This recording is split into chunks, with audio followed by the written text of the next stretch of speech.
सबको नमस्कार। जैसा कि आपको पता है, हमने क्रैश कोर्स स्टार्ट कर रखा है और उसमें हम न्यूटन्स लॉज ऑफ मोशन की जो लेक्चर्स हैं तीसरा लेक्चर लेना है। आज तीसरी क्लास लेनी है। न्यूटन्स लॉज ऑफ मोशन हमने स्टार्ट किया हुआ है। उसी के कंटिन्यूटी में हम आज थर्ड लेक्चर डिस्कस करेंगे इसका। तो इसमें मैंने कुछ क्वेश्चंस लिए हैं। मैं उम्मीद करता हूँ आपने बेसिक कॉन्सेप्ट्स पढ़ा हुआ होगा। इसका अच्छे से पढ़ें, थ्योरी को बिल्कुल क्लियर करें, फिर मेरे इस लेक्चर को देखें। आप फिर देखोगे, इसको एंजॉय करोगे, आपको बहुत कुछ सीखने को मिलेगा। क्योंकि फिजिक्स में क्या है, मैक्सिमम चीज़ें आप डाउट्स जो आपके दिमाग में रहती हैं वो न्यूमेरिकल्स में रहती हैं। तो जितनी ज़्यादा प्रॉब्लम्स आप सोल्व करेंगे, जितने ज़्यादा अच्छे न्यूमेरिकल्स आप निकालें, कंसेप्चुअल न्यूमेरिकल, कंसेप्ट बेस्ड, ज़्यादा बड़ी कैलकुलेशन के नहीं, उतना ज़्यादा आप सीखेंगे। तो चलिए हम क्लास को स्टार्ट कर रहे हैं। क्वेश्चन हम स्टार्ट करते हैं। आपकी स्क्रीन पर होगा, पढ़िए इसको। क्या कहना है, क्या पूछ रहा है हमारे से।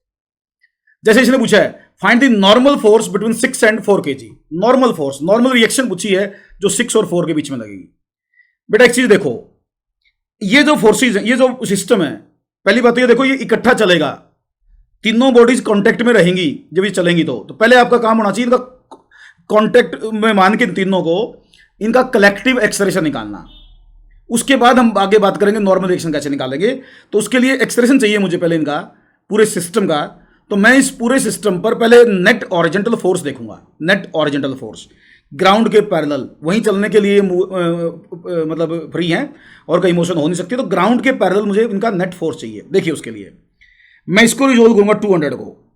एक फोर्स इधर से लग रहा है, इसका कंपोनेंट आएगा ओरिजेंटल डायरेक्शन में। देखो ये एंगल 37 है, तो 200 का जब यहाँ कंपोनेंट निकालोगे 200 cos 37, तो ये बनेगा 160।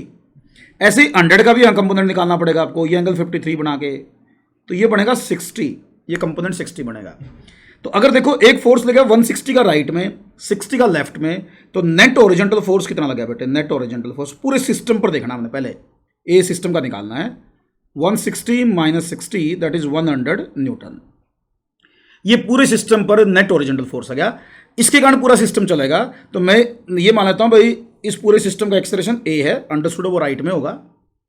तो बेटा M A is equal to 100, और एम किसका, पूरे सिस्टम का टोटल मास कितना है। टोटल मास 10 + 6 + 4, तो 20 kg टोटल मास है।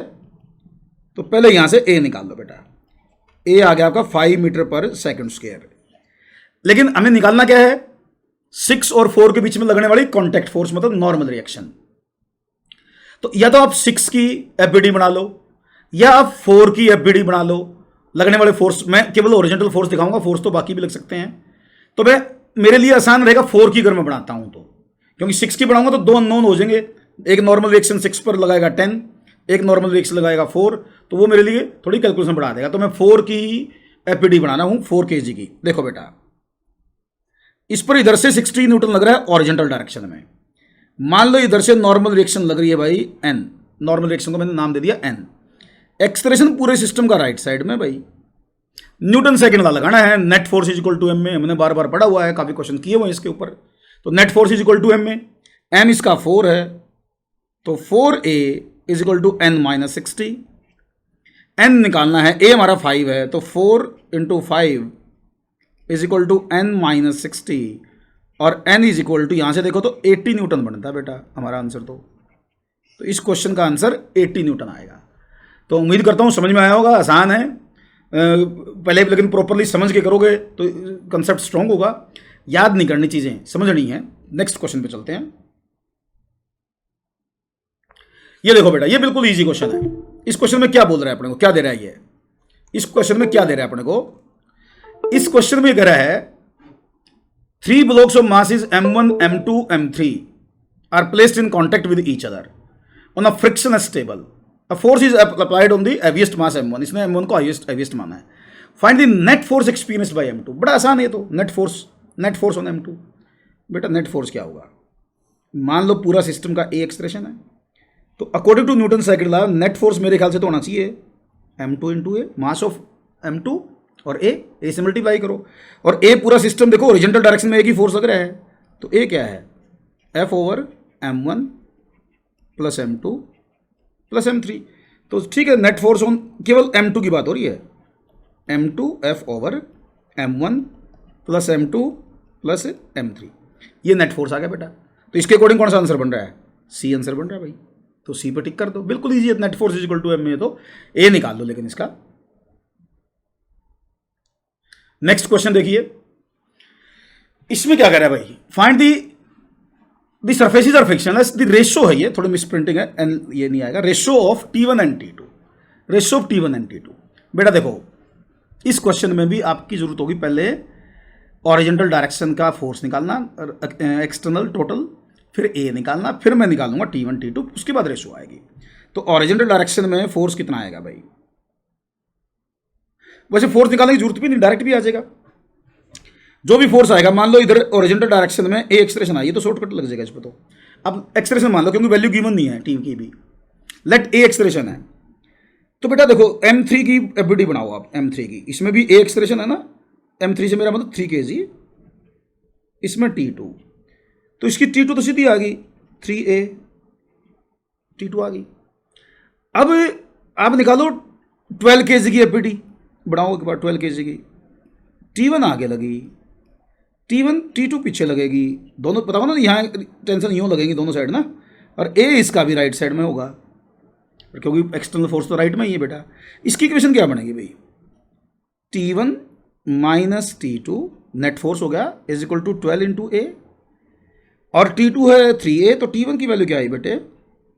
15a आई है। तो अब रेशियो पूछी इसने T1 by T2, T1 by T2 की रेशियो तो आसान है ये, तो फिर T1 by T2 is equal to 5/1 ratio आई है, तो 5/1। तो इसके अकॉर्डिंग कौन सा आंसर है भाई? 5/1, डी ऑप्शन इसका आंसर है। T1 बाई T2 निकाला है, तो T2 बाई T1 निकालोगे तो 1:5 आ जाएगी। सिंपल आंसर था। तो ये आपका क्वेश्चन इस तरीके से सोल्व किया जा सकता था। इसमें नेट फोर्स हमें निकालने की जरूरत नहीं, कुछ भी ओरिजिनल डायरेक्शन में ए मान लो और सीधा न्यूटन सेकंड लगा दो, आपका आंसर आ जाएगा बेटे। उम्मीद करता हूं समझ में आया होगा। नेक्स्ट क्वेश्चन पे चलते हैं। नेक्स्ट देखिए बेटा, ये वाला देखिए, इसमें क्या कह रहा है? ये कह रहा है in hemispherical shell of radius R a rod of mass √3/2 kg, mass दे दिया भाई, is placed horizontally, the length of the rod is also R, sphere की रेडियस भी आर है, रोड की लेंथ भी आर है, find the normal reaction at any end of the rod. तो पहले आपको डायग्राम समझनी है इसकी, पहले प्रॉब्लम में कि है क्या, गिवन क्या है, उसके लिए देखो पहले बनाओ आप हेमिस्फीयर बेटा, ये हेमिस्फीयर है, मान लो ये इसका सेंटर है, ये इसका सेंटर है, इसमें एक रोड है, ये एक रोड है, रोड की लंबाई रेडियस के बराबर है, रोड की लंबाई रेडियस के बराबर हो, ऑरिजेंटल रोड माननी है भाई। मैं एक बार कलर चेंज करके बढ़ाता हूँ। मेरे से पूछा भी जहां इस रोड का कांटेक्ट है ना वहां नॉर्मल रिएक्शन लगाओ, तो भाई एक तो नॉर्मल रिएक्शन लगेगी यहाँ, एक लगेगी यहाँ, और नॉर्मल रिएक्शन लगेगी नॉर्मल के लॉन्ग तो सेंटर की तरफ लगेगी भाई, क्योंकि इसमें सेंटर की तरफ रेडियस के लॉन्ग बढ़ेगा ना नॉर्मल। तो बेटा मान लो नॉर्मल रिएक्शन लगी यहाँ N1 और यहाँ लगी बेटे N2, ये इसका सेंटर पॉइंट होगा रोड का भाई, इसका वेट आएगा यहाँ mg। अब मुझे क्या निकालना है? N1 और N2 की वैल्यू। इक्विलिब्रियम की कंडीशन लगानी पड़ेगी, सारे फोर्स बैलेंस करने पड़ेंगे मुझे, तो मैं कुछ कंसीडरेशन कर लेता हूं। लेट ये एंगल है थीटा, वैसे तो थीटा क्या 30 डिग्री हो गया, ये तो सीधा सीधा, ये देखो आर, ये आर, ये आर 30 डिग्री हो गया, 30 लिख देता हूं सीधा, थीटा क्या लिखने की जरूरत है, समझे ना? 30 कैसे होगा? ये इक्विलेटरल ट्रायंगल बन गई ना, तीन, ये भी आर है, ये भी आर है, ये भी आर है, तीनों रेडियस के बराबर होगी, तो ये हाफ एंगल 30 डिग्री ये हो गया, 30 डिग्री हो गया। अब मैं N1 N2 को रिजोल्व करूंगा भाई, तो ये एंगल भी 30 बनेगा, तो यहाँ N1 cos 30 बेटे, इधर N1 sin 30। ध्यान से करना थोड़ी कैलकुलेशन में जल्दी मत करा करो, शांति से करो ताकि गलतियां ना हो, हमारे वो क्वेश्चन गलत ना हो जो हमें आते हैं। देखो मैं बार बार बच्चों को समझाता हूँ कि भाई क्वेश्चन हमें से जो हमें समझ ही नहीं आया वो गलत हो जाए कोई दिक्कत नहीं, लेकिन जो क्वेश्चन हमें समझ में आ गया हम कर सकते हैं वो पेपर में कभी गलत नहीं होना चाहिए। उसके लिए कैलकुलेशन ध्यान से करा करो, जल्दी मत करा करो, टाइम पूरा मिलता है पेपर में, ऐसी कोई जल्दी नहीं होती कि हम फास्ट करें और गलतियाँ कर जाएँ, तो फास्ट के चक्कर में गलतियाँ नहीं करनी, चलो भाई, ये n2 का कंपोनेंट यहाँ आया बेटे n2 cos 30, इधर कंपोनेंट आया बेटा n2 sin 30। ओरिजेंटल फोर्सेज को अगर मैं बैलेंस करूं तो एक बात तो मुझे पता चल गई कि n1 और n2 तो बराबर है, n1 n2 बराबर है। ये देखो, ये फोर्स और ये फोर्स बैलेंस कर रहे हैं, बराबर आएंगे यहाँ से। वर्टिकल फोर्स और बैलेंस कर दो तो ये देखो n1 n2 बराबर है, तो ये n1 cos 30 था, ये n2 cos 30 था। इन दोनों को मिला के मैं यूं लिख दूं 2n1 cos 30 is equal to vertical force mg। m कितना है? m है √3/2, √3/2, तो इसका मतलब 2n1 cos 30 कितना होता है? That is also √3/2 is equal to √3/2 into g. तो √3/2 से √3/2 कट गया, तो ये तो आसान सा था, n1 is equal to 5 newton आ गया, तो 5 न्यूटन आंसर आ गया बेटा इसका। तो इसको पढ़िए बेटा, क्या दे रखा है इसमें 3 इक्वल मासेज हैं, दोनों सबके मास 2 kg हैं, each are hanging by string passing over a fixed pulley, the tension in the string connecting between B and C, B और सी के बीच में जो रस्सी है वहां टेंशन पूछी बेटा। तो टेंशन निकालने के लिए पहले ना आप इस सिस्टम का ए निकाल लो। अंडरस्टूड है? ये दोनों बॉडीज नीचे जाएंगी, ये बॉडी ऊपर आएगी, तो नेट पुलिंग फोर्स के फार्मूले से मैं ए निकाल लूं तो ये जो बी और सी है ना, इनका वेट खींचेगा, ए का वेट रोकेगा, तो इन दोनों का वेट बनेगा 40, बी और सी का 40 न्यूटन, इसका बनेगा 20 डिवाइड बाय टोटल मास 6 बनेगा। तो यहां से ए की वैल्यू निकाल लो, 20/6, ए होगा 10/3। पहले तो ए निकाल लिया, चलो भाई ए तो आया। अब मुझे बी और सी वाली रस्सी के बीच की टेंशन निकालनी है। उसके लिए मैं सी के ऊपर लगने वाले फोर्स दिखा देता हूं। सी पर जो फोर्स लग रहे हैं, देखो इस पर लग रहा है इसका वेट 20 न्यूटन, यहां रस्सी में टेंशन, और ये जा रहा है नीचे की तरफ, नीचे जा रहा है भाई वो, तो न्यूटन सेकंड लगा दो। Net force is equal to M में, तो भाई 2a is equal to 20 minus T, 2a is equal to 20 minus T. अब 2 into 10/3 is equal to 20 minus T, और टी कितना बना भाई? टी बना बेटे 20 माइनस 20/3, तो ये बना भाई 40/3। बट इसने आंसर जी की टर्म में दे रखे हैं, जी की टर्म्स में, तो ये कितना बना? 4g/3 बना, 4g/3, तो ए ऑप्शन बन गया इसका। तो इसमें कन्वर्ट करना है, लास्ट में 4g/3 लिख दे उठा के, तो ये वाला आपका क्वेश्चन भी हो जाएगा। इसमें भी पहले सिस्टम का ए निकाल लो, कौन सी बॉडी किधर जा रही है, उसके बाद Newton second law, net force is equal to M में, बहुत इंपॉर्टेंट है न्यूटन लॉज में, net force is equal to M में आपको प्रॉपरली अलग अलग डायरेक्शन में लगाना आना चाहिए। अगर इस चीज़ को आप सही तरह कर लेते हैं, पहले फोर्स आइडेंटिफाई करो, कौन सा सिस्टम किधर जा रहा है, कौन सी बॉडी किधर जा रही है, फिर उस पर नेट फोर्स देख के कौन सा बन रहा है, और वहाँ से net force equal to M में लगा दोगे, बहुत सारे क्वेश्चंस आपके निकल जाएंगे।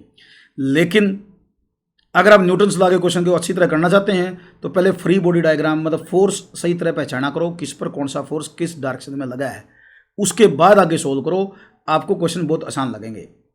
ठीक है बेटा। नेक्स्ट क्वेश्चन देखते हैं बेटा, अगला क्वेश्चन देखिए, क्वेश्चन नंबर 6। इसको देखिए पहले, तो ये कह रहा है find tension on 10 kg, 10 kg पर टेंशन निकालो भाई। चलो पहले रस्सी में हर जगह मैं टेंशन बनाता हूं, आप भी इसी तरीके सोल्व करो। ये भाई टी टेंशन है, ब्लॉक्स पर जो लग रही है उसी से काम चलेगा ना मेरा, तो इसलिए टेंशन तो और जगह भी होगी भाई, ऐसा नहीं है कि और जगह नहीं होगी। तो मैंने जहां जहां की मुझे जरूरत थी वहां मैंने टेंशन दिखा ली। अब ये देखो इस सिस्टम को चला कौन रहा है, काम वही है, पहले ए निकालना सिस्टम का, उसके बाद मैं टी निकालूंगा। तो इस सिस्टम को चलाने के लिए मेरे हिसाब से तो केवल इसका वेट रिस्पॉन्सिबल है, केवल इसका वेट 150 न्यूटन। नेट फोर्स का काम इसका वेट करेगा, कोई इसको रोकने वाला नहीं है, अपोजिट डायरेक्शन में एक्सटर्नल फोर्स। तो इसकी इक्वेशन क्या बनाऊं? A is equal to 150 net force हो गया, net pulling force, external, internal इसमें काउंट नहीं होते हैं। और उसके बाद फिर हमने टोटल मास देखना है। टोटल मास कितना बेटे? 5 + 15 + 10 30, तो 5 मीटर पर सेकंड स्क्वायर का एक्सप्रेशन आ गया बेटा, 5 मीटर पर सेकंड स्क्वायर का एक्सप्रेशन आ गया। अब ये मास जाएगा नीचे बेटे, ये मास आएगा राइट साइड में और ये जाएगा लेफ्ट साइड में। इतनी तो मेरे ख्याल से आपको डायग्राम देख के समझ में आ गया होगा। मुझे ये बताओ 10 kg को कौन चला रहा है? मेरे हिसाब से तो 10 kg को केवल टेंशन ही चला रही है, वही खींच रही है इसको, तो आ गया आंसर, वही नेट फोर्स का काम करेगा। 10 इंटू ए कर दो भाई, तो टी आ गया 10 इंटू 5 50 न्यूटन आंसर आ गया इसका। तो इस क्वेश्चन का आंसर 50 न्यूटन होगा। समझ गए होगे, आसान है, कोई मुश्किल नहीं है। लेकिन पहले ए निकालो, उसके बाद एफबीडी देखो कौन किसको चला रहा है।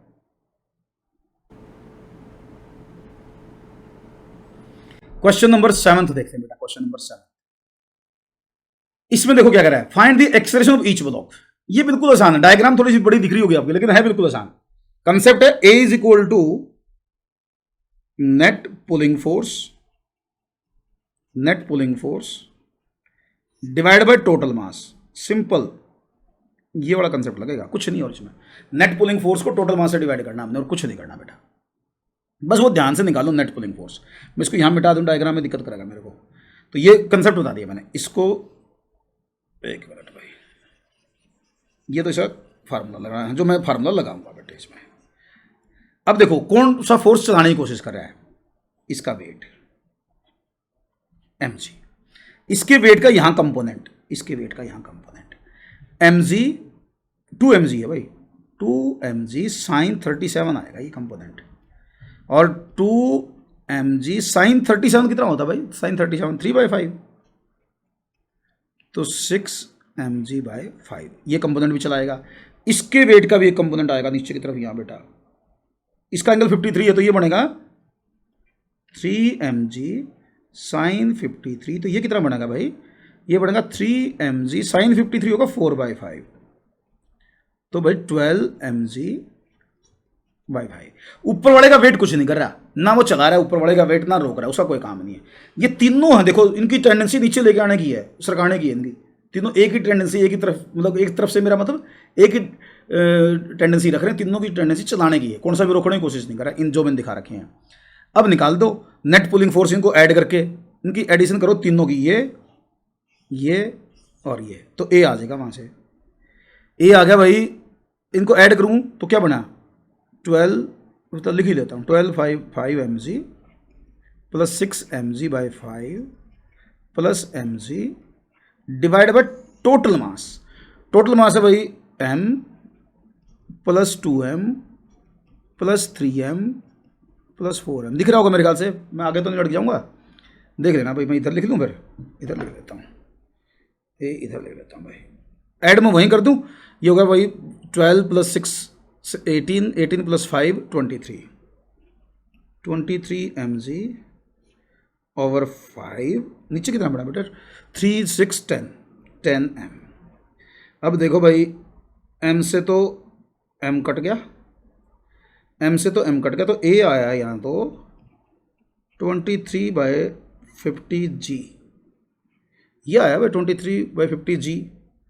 ये तो बड़ा सा क्वेश्चन बन गया भाई, 23/50g, इसका मतलब ये हो गया 23/5, जी की टर्म आंसर नहीं है यहाँ, पूरा कैलकुलेट कर दो, तो 4.6 बना भाई, 4.6 है कोई, बी ऑप्शन रहा, तो बी ऑप्शन आ गया।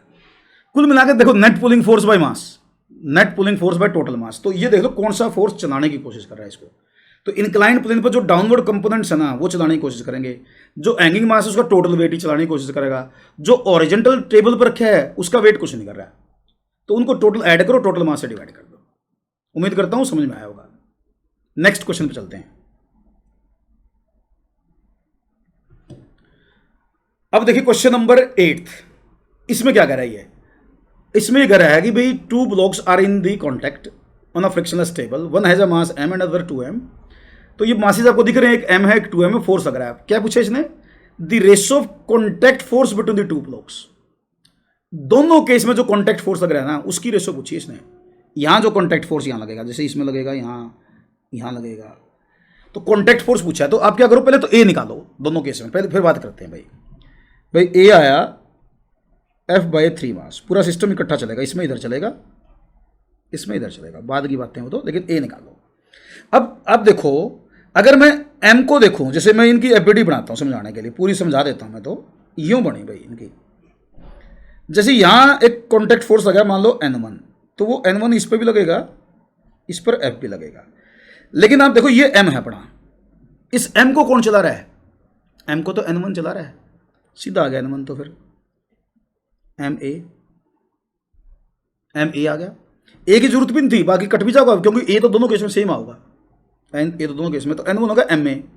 उधर से देखो सेकंड इसकी डायग्राम में ए तो दोनों का सेम है, बाद में काट भी देंगे, जरूरत भी नहीं आपको ए निकालने की। अगर इसको देखो मैं इनकी एपीडी बढ़ाऊं, देखो इसका ए इधर है, मान लो यहाँ नॉर्मल रिएक्शन N2 लग रही है, N2 इस पर भी लगेगी, मुझे उसकी जरूरत नहीं है वैसे दिखाने की, फिर भी दिखा देता हूं। अब इसमें N2 की इक्वेशन क्या बनेगी, अगर इसको देखो तो N2 की इक्वेशन मेरे हिसाब से तो ये बनी भाई 2m इंटू ए, सीधी। ये N1 की इक्वेशन है, ये N2 की, तो N1 बाई N2 कर दो, ये तो 1:2 बन गया, 1:2, तो 1:2 तो भाई बी ऑप्शन बन गई, तो बी ऑप्शन इसका आंसर आ गया। आसान है लेकिन थोड़ा कंसेप्चुअल सा है, बच्चा कई बार सोच सकता है कि दोनों एक जैसे हैं जी, मास भी दोनों वही हैं, फोर्स की डायरेक्शन बदलने से कुछ फर्क पड़ेगा, कुछ नहीं फर्क पड़ेगा, ऐसे सोच सकता है, लेकिन नॉर्मल रिएक्शंस अलग अलग लगी हैं। ए सेम आएंगे, अपोजिट डायरेक्शन में आएंगे, लेकिन ए आएंगे सेम, लेकिन नॉर्मल रिएक्शन की रेशो पूछी थी इसमें। उम्मीद करता हूँ समझ में आया होगा, कर लेंगे आप लोग इस तरह कंसेप्ट। नंबर 9 देखो बेटे, आप ये कह रहे हैं empty plastic box of mass m is found to accelerate up at the rate of g/6 when placed deep inside water. ये डीप इनसाइड वाटर का मतलब ये बॉयंसी की बात कर रहा है कुछ। How much mass of sand be filled in it so that it may accelerate down eight the rate of g/6। मतलब पानी में वो रखा है, पहले वो ऊपर आ रहा है पर्टिकुलर एक्सप्रेशन से, फिर हम उसमें रेत भरना चाहते हैं, खाली है वो बॉक्स, रेत भर के हम चाहते हैं कि वो डाउनवर्ड जाए सेम एक्सप्रेशन से। तो डाउनवर्ड जाए सेम एक्सप्रेशन से, बताइए कितना रेत बढ़ना पड़ेगा, उसमें मास पूछा है। तो दो इक्वेशन बनाएंगे हम, एक बार जब खाली था उस टाइम के फोर्स दिखाएंगे, एक बार रेत डालने के बाद के जो फोर्स है वो दिखाएंगे हम, ठीक है। तो देखो इक्वेशन पहले मैं जब खाली था, इसका मास मान लेता हूँ मैं m है, तो इसका वेट लगेगा mg, बॉयंसी लगेगी, मैं उसको बॉयंसी को b बोल देता हूँ, एक्सप्रेशन है अपवर्ड a। तो इक्वेशन क्या बनी, ma is equal to buoyancy minus mg, ये इक्वेशन बन गई भाई इसकी। फिर हमने डाल दिया इसमें रेत, कुछ मास डाल दिया रेत का, रेत डाल दिया भाई, मान लो हमने x अमाउंट डाल दी, x अमाउंट, तो अब मास होगा m प्लस x। बॉयंसी पे कोई फर्क नहीं पड़ेगा बेटे, क्योंकि साइज तो वही रहा ना, लेकिन वेट चेंज हो गया, m plus x into g. अब ये जा रहा है डाउनवर्ड, अब ये डाउनवर्ड जा रहा है। अब इसकी इक्वेशन क्या बनेगी, m plus x into A is equal to m plus x into G minus buoyancy, ये इसकी इक्वेशन बनेगी भाई। अब मुझे निकालना x निकालना भाई, मेरा काम x निकालना है। तो मैं क्या करूंगा, इन दो इक्वेशन को सोल्व करूंगा। देखो मेरे बॉयंसी एक अननोन है, x भी एक अननोन है, मुझे तो एक अननोन चाहिए, b को मैं किसी तरीके से हटाऊंगा इसमें से। b हटाने के लिए क्या करूं, अगर मैं इन दोनों इक्वेशंस को ऐड कर दूं तो b हट जाए मेरे ख्याल से, तो ऐड करने से, तो मैं इन दोनों इक्वेशन को ऐड कर लेता हूं। तो ma plus m plus x into a, right side में b कट जाएगा, mg plus m plus x into g. अब मेरा काम है g की वैल्यू भी भर दूंगा मैं, g दे रखा है ना मेरे को, तो g की वैल्यू a की वैल्यू g/6 दे रखी है। तो पहले तो मैं a की टर्म में निकालूं या क्या कट करूं, g कट कर दूं, तो mg/6 plus m plus X g/6 is equal to mg plus m plus X g। ये आ गया बेटा। अब g से g काटो और 6 से मल्टीप्लाई कर दो, इसको सोल्व कर लेना, मैं थोड़ी कैलकुलेशन ज़्यादा आएंगी इसमें। तो मुझे ध्यान है वो आएगा 2m/5, इसका सी ऑप्शन बनेगा, लेकिन आप इसको कैलकुलेट करके देख लेना अब इसका एक्चुअल आंसर क्या है, ठीक है। तो मेरे अकॉर्डिंग तो सी इसका आंसर आएगा, कैलकुलेशन कर लेना, मैंने इक्वेशंस बनवा दी है, ठीक है बेटा। नेक्स्ट क्वेश्चन पे चलते हैं, इसको पढ़ो बेटा, क्वेश्चन नंबर 10 देखो, 10th क्वेश्चन में क्या कहना चाह रही हो। ये कह रहा है monkey of mass 20 kg is climbing up the rope to balance the cage of 25 kg होगा ये भी। What is the acceleration of the monkey, ये रस्सी से चढ़ रहा है बंदर इस पर, और वो चाहता है कि भाई जो केज है ना वो अपनी जगह स्टेशनरी रहे, बैलेंस करने का मतलब ये है। तो बताओ इस बंदर का एक्सलेरेशन क्या होना चाहिए, इस बंदर का क्या एक्सलेरेशन होना चाहिए, ये इसने पूछा है। तो पहले ये देखो, आप इस केज की एफबीडी बना के देखो पहले, तो बाद में देखते हैं। देखो केज पे टेंशन लगेगी, रस्सी बन रही है यहाँ, वो इस केज के वेट को बैलेंस करेगी। इसका मास 20 किलोग्राम, पहले केज केज को देखो, तो इसका मतलब टेंशन 250 न्यूटन की चाहिए हमें।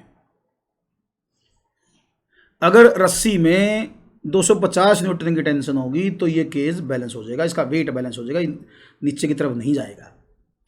तो ये तो पहली रिक्वायरमेंट पता चल गई हमें। अब मैं मंकी की एफबीडी बनाता हूँ। ये बंदर को मैं एक पॉइंट से दिखा रहा हूँ भाई, पूरा बंदर तो कैसे बनाऊंगा। इसका वेट है 200 न्यूटन नीचे, रस्सी की टेंशन इस पर लगेगी ऊपर, और ए इसका अपवर्ड होगा। अब टी मेरे पास है, ए मुझे निकालना है, ए मुझे निकालना है। तो इक्वेशन क्या पढ़ाऊंगा मैं, M A is equal to T minus 200, और टी की वैल्यू पुट कर दूं। एम इसका 20 है, तो 20 ए इज इक्वल टू 250 माइनस 200, तो 20 ए इज इक्वल टू 50। शायद मैं दिख रहा होगा, आगे तो नहीं अड़ गया इसमें। 5/2, 5/2 का मतलब है कोई 5/2, बिल्कुल रहा डी ऑप्शन, ये आंसर आ जाएगा। तो इसमें करना क्या आपने, एक बार एफबीडी बना लो केज की, उस पर रस्सी की टेंशन देखो, रस्सी बन रही है उससे, यहाँ ये रस्सी बन रही है, यहाँ टेंशन लगेगी, केज की बात कर रहा हूँ मैं। फिर वेट भी लगेगा, वो दोनों बैलेंस करवा दो पहले तो। फिर मंकी की देखो, मंकी पर 2 फोर्स लगेंगे, रस्सी के कारण और वेट के कारण। मंकी ने ऊपर जाना विद एक्सेलरेशन, फिर उस पर न्यूटन सेकंड लगा दो, वहां से ए आ जाएगा उसका। क्वेश्चन नंबर 10 था ये। अब क्वेश्चन नंबर 11, इसमें देखो क्या कहना चाह रही है, इसमें क्या पूछ रखा है। 50 kg पर्सन है, इसका मास 50 kg है, प्लेटफॉर्म का मास है 25। She pulls the massless rope which is attached to the platform via the frictionless massless pulley as shown figure. The platform moves upward at a steady speed. ये है बात काम की भाई, ये बड़े काम की बात है। ये पूरा सिस्टम कांस्टेंट वेलोसिटी से ऊपर गया, इसका मतलब एक्सेलरेशन 0 है, इसका मतलब नेट फोर्स 0 है, इसका मतलब पूरे सिस्टम के ऊपर नेट फोर्स 0 है। जितना पूरे सिस्टम पर अपवर्ड फोर्स लग रहा है, उतना ही पूरे सिस्टम पर डाउनवर्ड फोर्स लग रहा है। इस लड़की को और प्लेटफॉर्म को एक सिस्टम मानो आप। तो इसने ये पूछा है, ये बताओ the force with which the person pulls the rope. तो इस लड़की को, इस रस्सी को कितने फोर्स से खींचना पड़ेगा, ये इसने पूछा है। बट एक चीज बताओ, आपको ये तो पता होगा ना, जितने फोर्स से ये रस्सी को खींचेगी लड़की, जितने फोर्स से खींचेगी उतनी ही टेंशन प्रोड्यूस होगी रस्सी में, ये तो पता होगा शायद। जितना फोर्स लगाएगी रस्सी पर ये लड़की, उतनी ही टेंशन रस्सी में प्रोड्यूस होती है। अगर रस्सी मासलेस है तो हर जगह एफ के बराबर टेंशन आएगी। तो ये एफ पूछ रहा है, ये एफ, तो एफ और टेंशन बराबर, तो टेंशन निकाली तो एफ निकाल दिया। तो अब मेरे का काम होगा एफ निकालना, तो एफ और टी को मैं बराबर रखूंगा। जहां टी लिख रहा था वहां एफ लिख सकता हूं। अब मैं यहां भी एफ, यहां भी एफ, और यहां हो जाएगा 2f भाई। अब यहां पर भी लड़की के ऊपर लग रहा है। अब क्या करो, लड़की को और प्लेटफॉर्म को एक सिस्टम मानो, गर्ल प्लस प्लेटफॉर्म, एक सिस्टम हो गया। इसका टोटल वेट देखो कितना है, 25 और 50 750 न्यूटन है इसका वेट। 2f यहां लग रहा है और f यहां लग रहा है, एक्सटर्नल ये जो रस्सी के कारण लग रहा है 2f, और f ये लड़की ना रस्सी को खींचे, रस्सी लड़की को खींचेगी भाई, इतना तो पता ही होगा। तो इसका 3f इस 750 को बैलेंस करेगा। तो f मेरे ख्याल तो 250 न्यूटन आ गया भाई। तो 250 न्यूटन है कोई आंसर, बी ऑप्शन रहा। तो बी ऑप्शन इसका आंसर हो जाएगा बिल्कुल। इक्विलिब्रियम की स्टेट लगानी थी, कंडीशन लगानी थी। इसमें मेन पॉइंट था स्टेडी वेलोसिटी के साथ जा रहा है, तो इससे आपको समझना था क्या मतलब है। इसका मतलब पूरे दोनों को एक सिस्टम मान लो और इक्विलिब्रियम कंडीशन लगा दो, सारे फोर्सेस बैलेंस करवा दो। लेकिन वो फोर्स कौन सा किस पर कितना लगाया वो ध्यान से पहचानना है। जैसे एक तो लड़की ने जो फोर्स लगाया उसके बराबर टेंशन होगी, ये ध्यान रखना है। हाँ बेटा, तो चलो नेक्स्ट क्वेश्चन पे चलते हैं। क्वेश्चन नंबर 12 देखिए आप क्वेश्चन नंबर 12 देखिए। इसमें क्या कह रहा है, a 10 kg wagon is pushed by a force of 7 newton for this, then force of 5 newton for this time, and then force of 10 newton for this time in the same direction. What is the change in velocity brought about. बड़ा ही अच्छा question है भाई, conceptual. अब कुछ बच्चे ना इसको काफी बड़ी कैलकुलेशन से सोल्व करेंगे। फोर्स है, एक्सेलरेशन निकाल लेंगे, फिर और करेंगे सोल्व, फिर वेलोसिटी, फिर इतना। लेकिन मैं इसको बताऊंगा बिल्कुल एक बेसिक कॉन्सेप्ट से, कुछ नहीं कैलकुलेशन करनी। अगर ध्यान से पढ़ोगे ना तो आपने कॉन्सेप्ट पढ़ा हुआ है, change in momentum is equal to impulse. Change in momentum is equal to impulse, ये पढ़ा हुआ है। तो m इंटू डेल्टा वी, ये चेंज इन मोमेंटम, और इम्पल्स फोर्स इंटू टाइम। तो फोर्स इंटू टाइम, तो तीन फोर्सेज हैं, F1 T1, F2 T2 plus F3 T3। सीधा लगा दो, बड़ा आसान सा क्वेश्चन है। m दे रखा 10 kg, तो 10 इंटू डेल्टा वी, ये भाई 7 into 1.5 plus 5 into 1.7 plus 10 into 3। इसको सोल्व कर दो, सिंपल है ये बिल्कुल। लेकिन कैलकुलेशन, कुछ बच्चे इसे कैलकुलेशन करके ना काफ़ी बड़ा बढ़ा देंगे। कुछ नहीं करना, कंसेप्ट है delta P is equal to impulse, impulse force into time है। इसको सोल्व कर लेना, आपका आंसर आ जाएगा। लेकिन कर लेना, मैंने कैलकुलेशन कर ही दूँ क्या। 10 डेल्टा वी, ये कितना आएगा, 7 पंजे 15 7 105, 10.5, 17 पंजे 85, 8.5, 30। तो 10 delta we, 10 delta we, 10.5, 11, 19 plus 30, तो ये होगा भाई 49। तो डेल्टा वी होगा भाई 4.9। 4.9 आंसर है, 4.9 आंसर आ गया इसका। ये आंसर पड़ जाएगा आफ्टर कैलकुलेशंस। अच्छा क्वेश्चन है भाई, थोड़ा सा ट्रिकी। अब 13th क्वेश्चन देखिए, 13th क्वेश्चन देखिए, 13th। ये कह रहा है, a balloon of mass 5 gram if air, a small hole is pierced into it, the air escape at a uniform rate with a velocity of 4 centimeter per second। सब कुछ CGS में दे रखा है। If the balloon shrinks completely in 2.5 second, then mean force acting on the balloon। Force निकालना है। जैसे balloon है, इसमें छोटा सा होल बना दिया हमने, इसमें से एयर निकलेगी और 2.5 टाइम में पूरा खाली हो जाएगा ये, 2.5 सेकेंड में। तो बताइए कितना फोर्स आ गया। तो हमने एक फॉर्मूला पढ़ा हुआ है, F is equal to U dm by D T. Incoming और आउटगोइंग फोर्स जो सिस्टम पर फोर्स लगाता है, जो रॉकेट प्रोपल्सन में पढ़ा हुआ, शायद आपने रॉकेट प्रोपल्सन एक एग्जांपल था ना, केस ऑफ वेरिएबल मास कहते थे उसे हम। उसको हम यूज कह सकते हैं इनकमिंग और आउटगोइंग मास जो फोर्स लगाता है। जैसे पाइप से पानी निकलता है तो वो पाइप के ऊपर पीछे की तरफ फोर्स लगाता है, उस तरह केस है ये जो बैलून पर लगा दिया इसने। तो भाई यू दे रखा है इसने 4। सारी चीज़ ऐसा यूनिट में है ना सीजीएस में, तो चेंज करने की जरूरत नहीं है हमें, आंसर भी सीजीएस में दे रखे हैं। चेंज इन मास, फाइनल तो 0 होगा, तो इनिशियली चेंज के बराबर आएगा 5 ग्राम। Time taken 2.5। तो देख लो फोर्स कितना आया, 20/2.5, 8 न्यूटन आ गए, 8 डायन आ गए, तो 8 डायन। तो इसमें वेरिएबल मास का केस है ये। आउटगोइंग मास जो है वो सिस्टम के ऊपर बैकवर्ड फोर्स लगाएगा, उसके बारे में इसने हमसे पूछा हुआ है। नेक्स्ट क्वेश्चन देखें। ये भी बड़ा अच्छा क्वेश्चन है भाई। क्वेश्चन नंबर 14 को ध्यान से देखो एक बार, क्वेश्चन नंबर 14 को देखो। ये कह रहा in the figure shown both blocks are released from rest, initial speed 0 है, मतलब find the time to cross each other. इसमें रिलेटिव जो मोशन है ना उसका कंसेप्ट यूज होगा, रिलेटिव मोशन का कंसेप्ट यूज होगा भाई, ध्यान से करना है। पहले मैं इनका ए निकाल दूं, पहले तो ए की बात करते हैं, बाद में देखते हैं। ए तो वही net pulling force by total mass. Net pulling force कितना होगा बेटा, 40 - 10/5, 6 मीटर पर सेकेंड स्क्वायर का एक्सेलरेशन होगा। तो ये 6 से नीचे आएगा, ये 6 से ऊपर जाएगा। ये काम की बात है। अब मैं इनको तो डायग्राम में समझाता हूँ, थोड़ा सा ज़्यादा क्लियर होगा वहाँ। एक ब्लॉक ये है, इसकी लंबाई है 4 मीटर और ये इसका एक्सप्रेशन है ए ऊपर है। ये दूसरा ब्लॉक है, इसकी जो लंबाई है वो है 2 मीटर, इसकी लंबाई 2 मीटर इधर वाले की। कुछ इनको यूँ मान लो आप,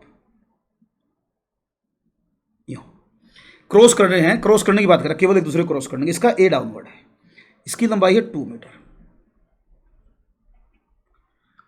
अब इनके क्रॉस करने का टाइम इसने हमसे पूछा है, क्रॉस करने का टाइम पूछा है, तो मैं इसको सोल्व करूंगा रिलेटिव मोशन के कॉन्सेप्ट से। तो इनका relative displacement, initial relative velocity और रिलेटिव एक्सलेरेशन ले लो आप। जैसे हमारे पास एक इक्वेशन है S is equal to U T plus half A T square, ये इक्वेशन सबने पढ़ी होगी। इसमें क्या करो, एस भी रिलेटिव हो, रिलेटिव डिस्प्लेसमेंट ले लो इनका, relative displacement, initial relative velocity और रिलेटिव ही एक्सेलरेशन ले लो, सब वैल्यू रिलेटिव भी ले लो। अब बताओ इनिशियल रिलेटिव वेलोसिटी तो जीरो है क्योंकि दोनों रेस्ट में थे शुरू में। रिलेटिव डिस्प्लेसमेंट कितना बेटा, रिलेटिव डिस्प्लेसमेंट कितना है? मेरे ख्याल से तो 6 है, किसी भी एक को क्रॉस करना दूसरे को तो 6 का डिस्प्लेसमेंट करना पड़ेगा, तो रिलेटिव डिस्प्लेसमेंट 6 है, रिलेटिव वेलोसिटी 0 है। अब बात आती है रिलेटिव एक्सेलरेशन की, रिलेटिव एक्सेलरेशन ये ध्यान से निकालना है। ये बताओ मुझे, अगर दो बॉडीज की एक्सेलरेशन अपोजिट हो तो क्या रिलेटिव वैल्यू उन दोनों के सम के बराबर नहीं हो जाती थी? दोनों के सम के बराबर हो जाती है अपोजिट डायरेक्शन में, तो रिलेटिव एक्सेलरेशन होगा 12 और टी निकालना है। अब देखो कितना आया, यहां से तो सोल्व करके आया भाई, टी स्क्वायर 1 आ गया, जैसे ये 6 हो गया ना, देखो एक बार 6 से 6 कटेगा तो 1 आ गया, तो टी इज इक्वल टू 1 आया है, तो T is equal to 1 second answer आया। तो इस क्वेश्चन का आंसर तो 1 सेकेंड बना भाई, फर्स्ट ऑप्शन है इसकी, फर्स्ट ऑप्शन। बड़ा अच्छा क्वेश्चन है भाई, रिलेटिव वेलोसिटी के साथ इसको रिलेट कर दिया इसने। तो न्यूटन्स लॉ का कंसेप्ट भी आपको आना चाहिए, रिलेटिव मोशन का कंसेप्ट भी आना चाहिए, तभी आपका क्वेश्चन सोल्व होगा। ध्यान से करना इसको, लाइटली मत लेना। भाई कर रहा हूँ ना, इसी तरीके से थोड़े ट्रिकी से क्वेश्चन दूंगा मैं आपको, जो भी मैं करवाऊंगा ना उसका मकसद ये होगा नई चीज़ सिखाना बच्चों को। बेसिक तो सबको आते हैं, रिवीजन बेटर होता कि अब उसके बाद किसी तरह क्वेश्चन बचे, सारी टाइप कवर करवा दूंगा मैं। नेक्स्ट जो डीपीपी बनाने लग रहा हूँ ना कल के लिए, वो और भी अच्छी है, उसमें और थोड़े से कंसेप्चुअल क्वेश्चन डाले हुए मैंने, ठीक है। नॉर्मल क्वेश्चन तो सभी कर लेंगे, थोड़े से अलग हों तो भी फायदा है।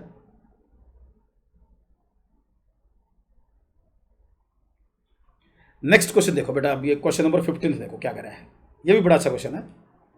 Frictionless inclined plane make angle theta with the floor at an elevator, elevator के अंदर इंक्लाइंड प्लेन है, the elevator is descending with an acceleration, the value of normal force, normal reaction. बड़ा अच्छा क्वेश्चन, देखो क्या क्या चीज़ कर दी, सूडो फोर्स का कंसेप्ट भी आएगा, इंक्लाइंड प्लेन का भी आ गया, एलिवेटर का भी आ गया, तो ध्यान से करना है। पहले मैं एलिवेटर बनाता हूँ भाई, ये एलिवेटर मान लो, ये इसमें इंक्लाइंड प्लेन है और डिसेंडिंग है तो ए एक्सेलरेशन डाउनवर्ड है, इसमें ये बॉडी रखी है। यहां नॉर्मल रिएक्शन पूछी इसने, एन, तो इस पर बॉडी पर लगने वाले फोर्स दिखाओ, कौन से कितने कितने लगेंगे, मैं अलग से बनाऊंगा डायग्राम में। तो ये बॉडी कुछ यूं है भाई, इस पर इसकी ये बॉडी बनाता हूं ध्यान से मैं। बेटा देखो यहां लगेगा M G cos theta, sorry sine theta, M G sine theta, इधर लगेगा एम जी कॉस थीटा, इधर लगेगी एन, इतना तो सबको पता है। अब बात है सूडो फोर्स की, मैं इसको ना क्या नाम अपनी एलिवेटर लिफ्ट जिसको कहते हैं हम, उसको रेफरेंस मान रहा हूँ, उसके अंदर मैं अपने आप को ऑब्जर्वर मान के और स्टडी कर रहा हूँ, तो सूडो फोर्स आ जाएगा। तो सूडो जैसे एक्सप्रेशन नीचे तो सूडो फोर्स आएगा ऊपर, एम में सूडो फोर्स ऊपर आएगा। अब आपको पता होगा शायद ये एंगल थीटा होता है इसमें, तो ये एंगल भी थीटा होगा। मेरा काम है एन निकालना, एन की ही बात करेंगे, बाकी से हमें कोई मतलब नहीं है। तो मुझे एम में का ना एक कंपोनेंट चाहिए, बाकी कोई जरूरत नहीं है अपने को, एक कंपोनेंट से काम चल जाएगा एन निकालने तक। तो यहाँ कंपोनेंट निकाल लूँगा मैं इसका, एम में का, तो यहाँ कंपोनेंट बनेगा एम में कोस थीटा, एम में कोस थीटा। कंपोनेंट तो इधर भी आएगा, हमें उसकी जरूरत नहीं है कैलकुलेशन में, इसलिए दिखाने नहीं रहा मैं उसको। तो अब देखो भाई, अब इक्विलिब्रियम कंडीशन लगा दो, कौन किसको बैलेंस कर रहा है, ये दोनों मिलकर हैं, ये दोनों मिलकर हैं, मेरे ख्याल से तो इसको बैलेंस कर रहे हैं। अपोजिट तो यही है ना, देखो इस लाइन पर तो, इस लाइन पर तो यही है। तो क्या लिखना चाहिए मुझे, एन प्लस एम में cos theta is equal to M G cos theta. अगर मैं ये टर्म इधर ले जाऊं तो मेरे ख्याल से तो बना एम जी माइनस ए कॉस थीटा, ये एन की वैल्यू बढ़े इसकी। अगर कैलकुलेशन करके देखो तो इस तरह कोई आंसर दे रखा है इसने, बिल्कुल है भाई, डी ऑप्शन रहा अपना, तो इस क्वेश्चन का आंसर डी हो गया। उम्मीद करता हूँ समझ में आया होगा। इसमें ये जो सूडो फोर्स वाला कंसेप्ट है ना, ये ध्यान से लगाओ, बच्चे इसमें गलती कर जाएंगे, इसको ध्यान से करना बेटा।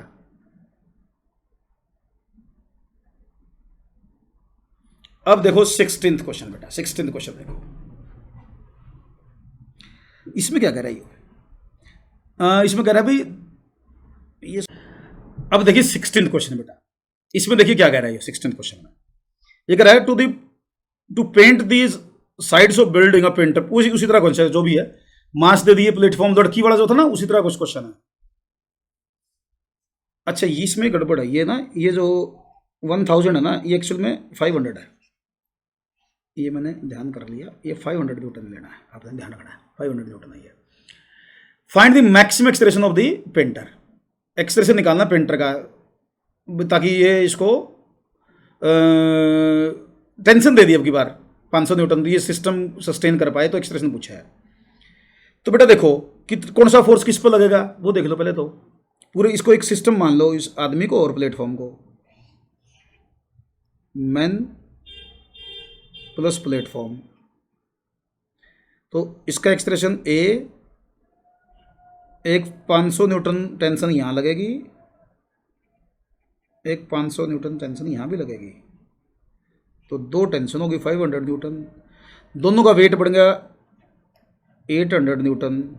अब ए पूछा है सिंपल, इसने ए निकाल दो question, 80A is equal to 1000 minus 800, तो A is equal to 200 by 80, वही 2.5 बन गया इसका भी बाई चांस, तो 2.5 आंसर आ जाएगा इसका। इसमें क्या करो, प्लेटफॉर्म और इस आदमी को, ये बच्चा सोचेगा ये आदमी 500 कहाँ से लगा, ये दिमाग में आ सकता है भाई। आदमी रस्सी को खींचेगा, जितना आदमी रस्सी में फोर्स लगाएगा उतनी रस्सी में टेंशन आएगी, और मैक्सिमम पॉसिबल टेंशन 500 है। इसका मतलब ये होगा कि आदमी का फोर्स 500 मान के वही टेंशन ले लो और उसे सोल्व कर दो। ये है इसके पीछे रीजन, ये 500 लेने का पीछे। फिर मैंने ये एफबीडी बना ली, एफबीडी में आदमी पर और प्लेटफॉर्म पर फोर्स लगे, उसको एक सिस्टम माना है मैंने, डाउनवर्ड और अपवर्ड फोर्स है। आदमी ऊपर जाएगा तो प्लेटफॉर्म भी ऊपर जाएगा ना, आदमी उसी के अंदर है, तो इसलिए दोनों का एक्सप्रेशन कॉमन होगा, वो मैंने ऊपर ले लिया, वहाँ से मेरा आंसर आ गया। उम्मीद करता हूँ समझ में आया, कोई प्रॉब्लम नहीं होगी इसमें।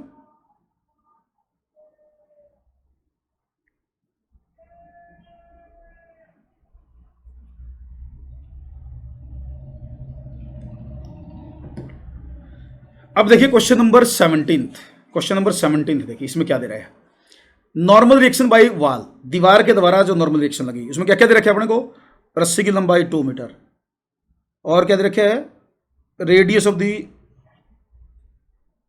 Sphere 3 metre, weight W, W की टर्म में आंसर पूछा है, ये 3 चीजें दे रखी हैं। तो भाई देखो इसको मैं सेंटर तक मिला लेता हूं, सेंटर तक, इसको मैं आगे बढ़ा देता हूं यहां से, इस लाइन को ना, यहाँ नॉर्मल रिएक्शन को यहाँ दिखा दूँ जो दीवार ने लगाई है, दीवार ने यहाँ लगाई है वैसे तो, आगे बना दी मैंने, वेट mg, रस्सी में टेंशन t, ये थीटा, अच्छा ये कितना है 3 मीटर, तो ये कितना हो गया भाई, एक मिनट थोड़ा सा साफ सा देख रहा,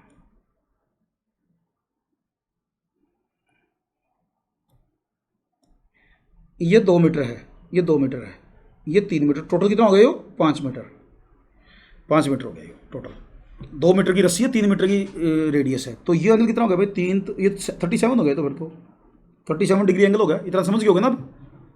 अब मैं टी को रिजोल्व कर लेता हूँ, ये एंगल 37 बनेगा भाई, देख लेना, ये 37 है, तो टी कॉस 37 और इधर टी साइन 37, 37 ये समझ गया, तो ट्रायंगल से कहाँ से लिया है मैं, तो n निकालना मुझे, तो n टी साइन 37 के बराबर है, और mg टी कॉस 37 के बराबर है, तो n by M G tangent 37 के बराबर है, टेंजेंट 37 कितना होता है 3/4, तो n हो गया भाई 3/4 of M G, 3/4 of W, तो 3/4 ऑफ डब्लू, तो डी आंसर है, तो डी आंसर आ गया। अच्छा क्वेश्चन है ये भी, इसमें ये जो ट्रायंगल की साइड जो बनानी है ना, ये ध्यान से बनाओगे तो आपका आंसर आएगा ये, तो इसका डी ऑप्शन बन गया बेटा, कर लोगे, समझ में आया होगा।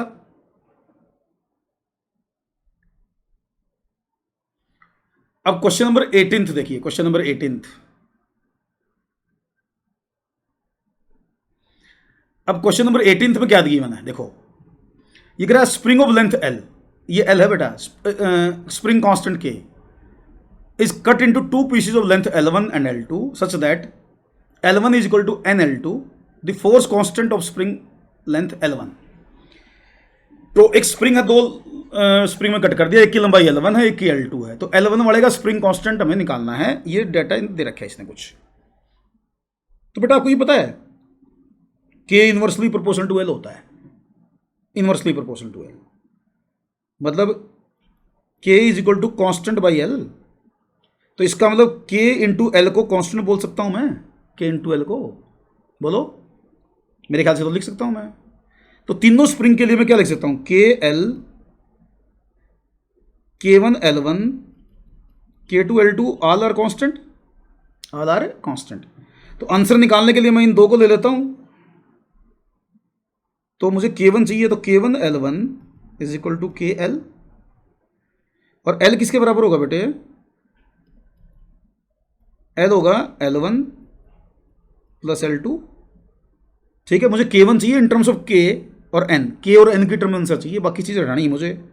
तो L1 की वैल्यू पुट कर दूं मैं मेरे ख्याल से, तो N L2 is equal to K L1, L1 की जगह N L2 प्लस L2। तो ये आ गया बेटा K1 N is equal to K N plus 1, और यहाँ से मेरे हिसाब से तो ये आंसर बना भाई K1 plus N over N, ये आंसर बना। ऐसा कोई आंसर है? बी ऑप्शन है, बी ऑप्शन इसका है। बहुत ही अच्छा क्वेश्चन है भाई, थोड़ा सा चेंज करके दे रखे, तो बी आंसर निकाल दो इसका। ये तो समझ में आ गया ना के एल को कांस्टेंट क्यों कह दिया, क्योंकि के और एल का प्रोडक्ट इनवर्सली प्रोपोर्शनल होता है ना एक दूसरे के। तो हर एक पार्ट के लिए के और एल इनवर्सली हैं, तो मैं लिख सकता था K is equal to constant by L, constant by L, और वहां से के और एल का प्रोडक्ट सी लिखा जा सकता था, वहां से लिखा मैंने ये, तो उसको अप्लाई कर दिया बस, और कुछ नहीं है ये।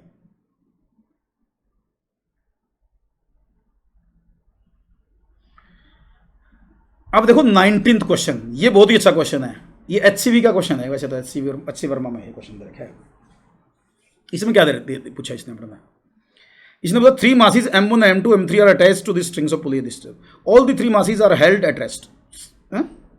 All the 3 masses are held at rest and then released. अच्छा, शुरू में रेस्ट में है, फिर रिलीज किए गए हैं। To keep M3 at rest, M3 should be, अच्छा, पहले सारे रेस्ट में है, फिर सिस्टम छोड़ दिया, और फाइनली M3 रेस्ट में रखना है। M3 रेस्ट में रखना, तो उसकी वैल्यू बतानी है। देखते हैं भाई, पहले तो मैं टेंशन की बात करता हूँ, फिर सोचता हूँ M3 रेस्ट में रहेगा क्या, कैसे, वो सोचना पड़ेगा हमें।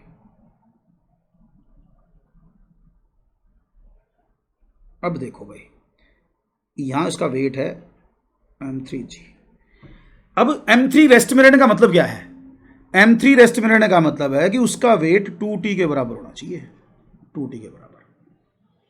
2T उसको रोकेगी, तो 2T शुड बैलेंस M3G, तो M3 रेस्ट में रहे। ठीक है जी, एक तो चीज़ ये पता करनी है हमने कि रेस्ट में रहेगा कैसे ये। अब मुझे टी हटाना है, इसमें से टी रिमूव करना है। अब कुछ बच्चे इसके ना वही बात फिर आएगी, कैलकुलेशन बेस्ड क्वेश्चन करेंगे, इसको कैलकुलेशन करेंगे बहुत लंबी चौड़ी, और फिर इसका आंसर निकालेंगे। मैं निकालूंगा डायरेक्ट एकदम से, बिल्कुल कॉन्सेप्चुअली एकदम से आंसर आएगा इसका। आप भी सोचो कि इतना जल्दी कैसे आ गया, देखने में तो बड़ा लग रहा है। बेटा एक चीज बताओ, अगर M3 रेस्ट में है, अगर M3 रेस्ट में है, तो क्या ये पुली भी रेस्ट में है? ये बताओ, आप खुद सोचो। M3 अगर रेस्ट में, तो ये वाली जो पुली है ना, ये वाली, ये भी तो रेस्ट में रहेगी।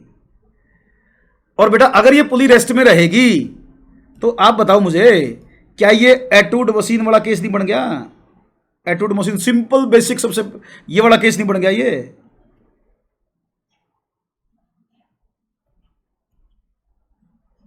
ये वाला केस बन गया। अगर ये वाला केस बन गया, तो इसकी तो टेंशन मुझे निकालनी आती है। इसकी तो हमने टेंशन सबसे बेसिक बोर्ड लेवल पे भी सर टीचर बताते हैं, तो हर बुक में लिखा होता है। ये टेंशन होती है इसकी, कैलकुलेशन क्यों करेंगे हम इसकी। अब ये टेंशन भर दूँ तो M3 आ गया मेरे पास। तो M3G is equal to 4M1 M2G over M1 plus M2, G से G काटो, तो M3 का आंसर आ गया भाई 4M1 M2 over M1 plus M2। यह क्या आंसर है सर? ये आंसर है बिल्कुल। देखो कोई कैलकुलेशन नहीं, कुछ नहीं, लेकिन थोड़ा बहुत कंसेप्ट पीछे वाला भाई मैंने देखो पहले कहा है, बेसिक्स पढ़ के रखो भाई। जब तक बेसिक्स पढ़ के नहीं रखोगे, फिर क्वेश्चन मुश्किल लगेंगे, समझ में भी कम आएंगे। तो पहले सारी चीज़ें पढ़ के रखो भाई, तो आपको चीज़ें समझ में आएंगी। ठीक है।